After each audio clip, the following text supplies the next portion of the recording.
For 2 years, Palestinian refugees have faced horrific conditions, besieged in the Yarmouk camp near Damascus, where extremist groups impose harsh rule on people unable to escape.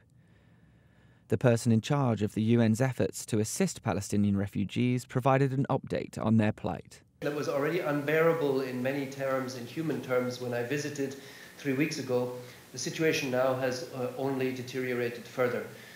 Now reports have emerged that government troops plan an all-out assault on the city to break the siege and eliminate opposition forces in Yarmouk.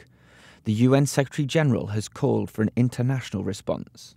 This would be yet one more outrageous war crime for which those responsible must be held accountable.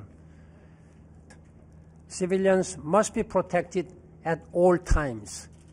The epic humanitarian catastrophe in Yarmouk represents an epic test of the international community's resolve. It is time for concerted action to save lives and restore a measure of humanity.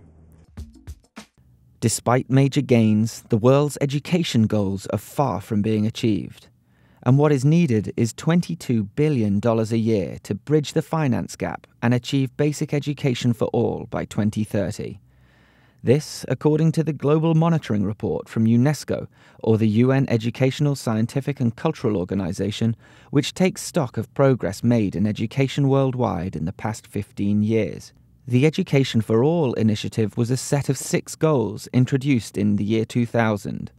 Despite not meeting their 2015 deadline, the initiative helped millions more children get into school than would have been had the trends of the 1990s persisted. But more remains to be done. Nearly half of all countries have failed to achieve universal primary enrollment, and just 1/3 of countries have achieved all the measurable goals, according to the UNESCO report. It also found that gender and poverty continue to determine one's access to education.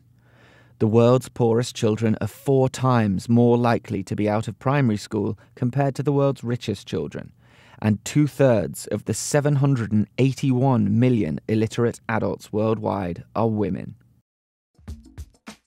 From farm to table, supermarket to restaurant, for this year's World Health Day, food safety was on the menu. It is everybody's business, from the farm where they are produced, where food are distributed, as in the case of the wholesaler, and to your home. You prepare food at home, you eat food at the restaurants. So along the entire food supply chain, every individual can make a contribution to make food safe. Visiting a wholesale market in France, Dr. Margaret Chan kicked off the 2015 edition of World Health Day, drawing attention to the over 200 foodborne diseases that each year kill an estimated 2 million people. Unsafe food can contain harmful bacteria, viruses, parasites, or chemical substances, and cause everything from diarrhea to cancer. Safe food is good for the country's economy, it's important for trade, and it's important for tourism, and it is important for the country's reputation as well. According to Dr. Chan, everyone has a role to play in keeping food safe, from governments, industry, producers, academia, and consumers. So, how safe is your food?